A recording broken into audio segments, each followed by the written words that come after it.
GM has announced a major investment of $888 million in the upstate New York facility building new engines. These new engines are being speculated to be a 5.7 liter V8 and a 6.6 liter V8. Made major news this week, but we have more details on the engine. Possibly? Is it going to have some deactivation, gasoline particulate filters? What's going on with them? Now we're going to talk about that. Before we do, let me talk about one more thing. As some of you know, next year is 10 years of Pickup Truck Plus SUV Talk. I want to talk to you about this dream giveaway. So I decided to go ahead and get involved in this because it's going to good charity.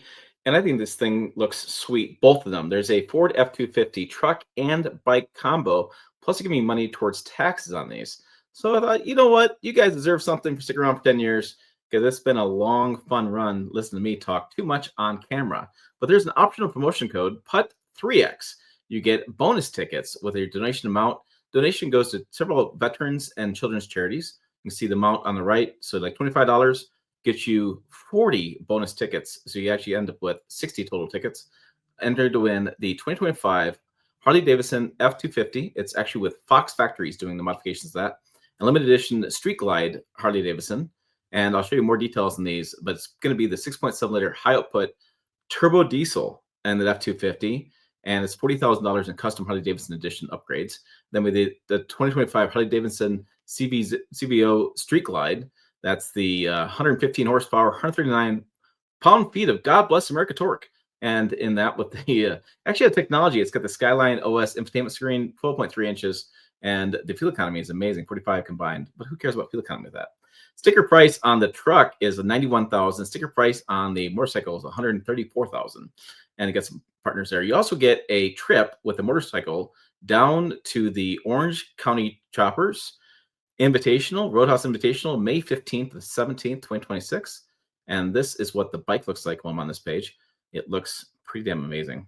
And then the truck, which I know more details about. Again, I'm not really a big motorcycle guy, but the truck's lifted, got some pretty cool wheels on it, and it's got the Harley Davidson styling on there as well. So this runs until April 14th, I believe is when I read it. And then looking at the, as far as the charities, click the button here. It's a variety of different charities for kids, for veterans. I think it's a pretty good deal. And so if you use the discount code PUT3X, I'll put a link in the description and in the comments, you can enter to win. So there you go. 10 years of Pickup Truck Plus SUV Talk starting next year and helping these guys give away a truck. That's pretty damn cool. So we're talking about these engines. Back to the story is from my friend Barry at C Truck Review. He let this out. He's got sources that says it's going to be a 5.7 liter V8 or a 6.6 liter. And I trust Barry. So, all right, Barry, the details were those. That's what he had. And then I did a story this week talking about the 6 gasoline particulate filters on a 3.5 liter EcoBoost engine for Ford and the Power Boost engine. But it turns out I got an email today from my Ford dealership who's saying that, yeah, we didn't quite get that right, Tim. The 2.7 liter and the 5.0 liter V8 seems to have those as well. Now, I am trying desperately to get photos of this and information from parts catalogs and confirmation from Ford, and I have not got that yet. I'm trying really hard. But details on a 2026 Ford F-150, which is remarkably delayed, in my opinion. It's almost Thanksgiving, looking at my watch, and no details yet. I cannot believe I can't get information on this truck yet. Are not out yet. There's been a lot of concern last couple of days on what the gasoline particulate filters will do. Will they get be clogged at the diesels? Will they not be? And then what's going on with GM engines? So let's have a quick chat about this because it has been, like I said, a top conversation. So what's going on here? Will it have some deactivation? Will it have the lightweight oils? Will it have this? Will it have that? The answer is yes, unfortunately, because the 2027 through 2032 Level 4 Clean Air Act emissions rules are going into place. I've heard a lot of people in the comments on TikTok and YouTube and stuff say, well, what's with Trump? Wasn't Trump going to roll this stuff back like he promised? No, because those rules are already going into place. The engines are already being built. The suppliers are putting money into it. Things are already happening. You can't put that cart back in the barn, right? They're saying, or the horse back in the barn. Whatever saying you want to put in there. That's not going to happen. EPA Administrator Lee Zeldin's actually come out and said that. They're not looking at those rules because they know they can't make that change that quickly. You can't turn around the ship on a multi-trillion-dollar industry that quickly. So they're looking at 2032 rules and future. And then he's looking at the 2009 endangerment finding. He's trying to roll that back, but that's a long process. It take multi years. You're going to go through court. You're going to be sued. I mean, it's a long, long plan, and that doesn't impact the emissions rules we're talking about. So there's two different types of emissions rules. There's greenhouse gas rules that was looking at EV mandates and forcing the adoption of electric vehicles.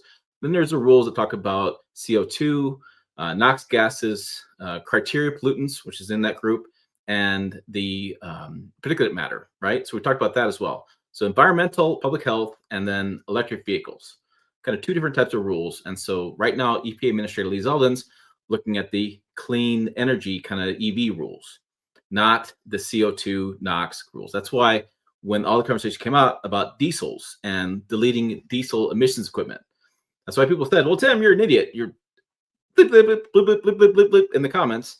This will all go away in 45 days. And checked my watch. That was back in April, and things haven't gone away because that's not what he's talking about. Two different sets of rules here. So looking at the next generation of GM V8 engines, will it have distillate activation? Yeah, it's going to have that. Will it have gasoline particulate filters? Yeah. They're looking at the level 4 rules. That's pretty much assumed that all engines will have those starting in 2027 and future years. That's talking to the sources I've talked to who work with the EPA, with different engine groups that work on Capitol Hill, as far as advocacy groups who advocate for against this stuff. They've also said, yeah, this is going to happen. And talking with automakers at a higher level off the record. They've said, yes, this is what we're looking at future rules.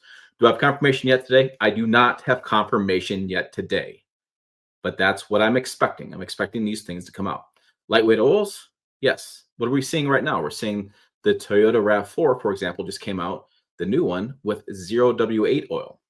Yeah, that's been in use for several different brands as well already.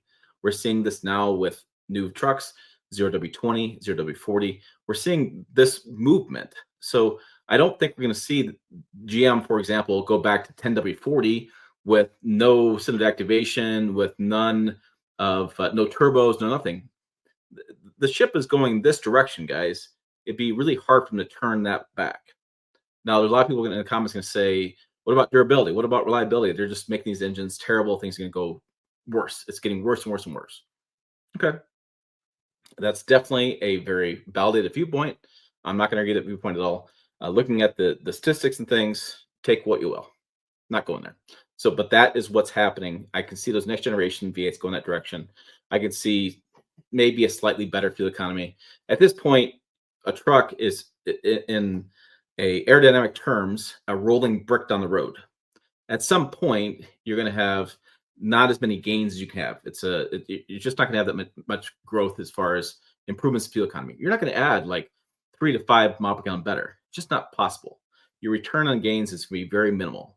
So I can see them doing slight improvements, but you're adding more costs. You're adding more complexity. You're just not going to get to that point. So I think we're just going to see next evolution of changes. The biggest thing is going to happen with those V8 engines. They will have some sort of electrification, whether that is a hybrid version, a plug-in hybrid version. You're going to have some sort of electrification built in those engines because that's what GM has said they're doing publicly, and that's where they're heading in for that next V8 as far as that goes. Let's check in with our sponsors real fast. I have more details for you on this Truck News Recap. Because it's Friday, folks. I do this once a week. If you're new to the channel, I talk about this week's news and recap things that's going on in the industry. I also sometimes give you some bad news like I just did, which I'm sure you're going to hate me. I'm just a messenger. Don't kill me. This week's Truck News Recap is sponsored by my friends at Screen Pro Tech. They make the film that goes over top the infotainment screen and digital dash.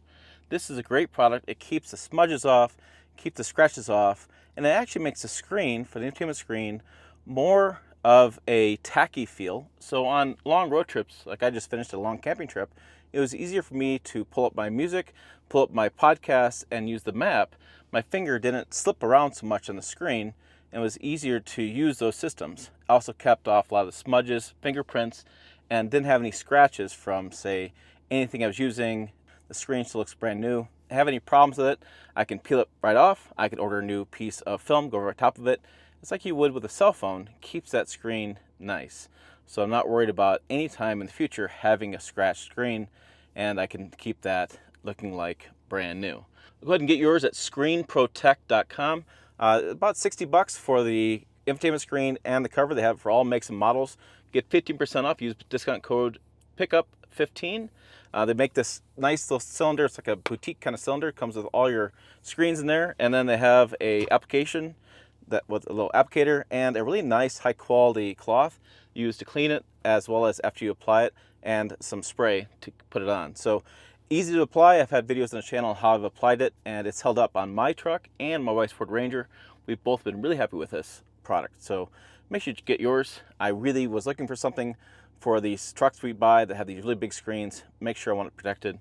This has been really good. All right, let's head back to more of this week's truck news recap. So what else is going on this week besides the doomsday news about the gasoline ticket filters? We have the Polaris razors. I also have a story about GM truck and SUV owners. They lost OnStar as a cabin temperature feature, and then OnStar told them they couldn't have it back because they screwed up and they gave it to them because they said their vehicle wasn't actually equipped with it. I'm going to do a short form video on this, like a little YouTube short. It's actually pretty ridiculous, and GM really screwed this up. So this is something I took them to task over because I was like, you guys really F this up. And I'll have more details on this. And that's, yes, it's a first world problem. Yes, I get that. But the owner reached out to me. He's really pissed. And there's a lot of people really pissed at OnStar right now because they really screwed it up. We also talked about the Toyota Hilux, which is the Tacoma cousin, right? It's the first electric truck. And a lot of people are bagging on it because it only has 150 miles of range. But in Europe, that's actually fine. And there's also a hybrid diesel, which I'm very interested to learn more about as well with that. And that is from our new journalist. Yes, I've been hiring some people over here in the channel. New journalist, Corey Fornicate is right here.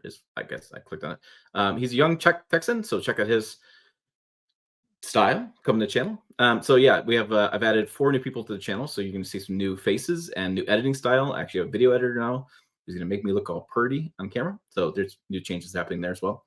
And so I did the Chevy Trax as well. That video came out. I did a video about I didn't even think about losing warranty on my dealer demo. But yeah, we had a conversation, and I have a conversation with some other journalist friends about when does the warranty actually begin? That's an interesting question. I didn't even think about that question because trucks can't be delivered with 0 miles, right? So it's 5 years or 60,000 miles or 3 years and 36,000 miles. So when does it actually begin? There's some debate. I think I have it right, but I don't know. It's interesting.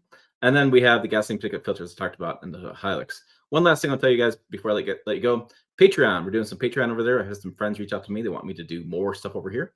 So if you're interested in supporting the channel, not through Google or that owns YouTube, but we're doing some more stuff on Patreon, monthly subscriber stuff. I'm adding stickers. I'm adding hats. I'm adding stuff, sending out to those who want to support Pickup Truck Plus SUV Talk in a larger way. There's new podcasts coming out twice a week now instead of once because I'm just want to talk more, apparently, because that's a good thing. Not sure if that is. But yes, if you're listening to the podcast, which I'm adding more listeners because they're actually joining the forum. Kind of interesting. So yes, our forum is getting more active as well. Forum.pickuptrucktalk.com.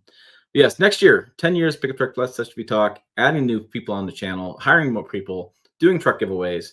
Guys, it's going to be fun. So for more, check videos up over here. Website down below as well, pickuptrucktalk.com. As always, thanks for watching. I will see you down the road.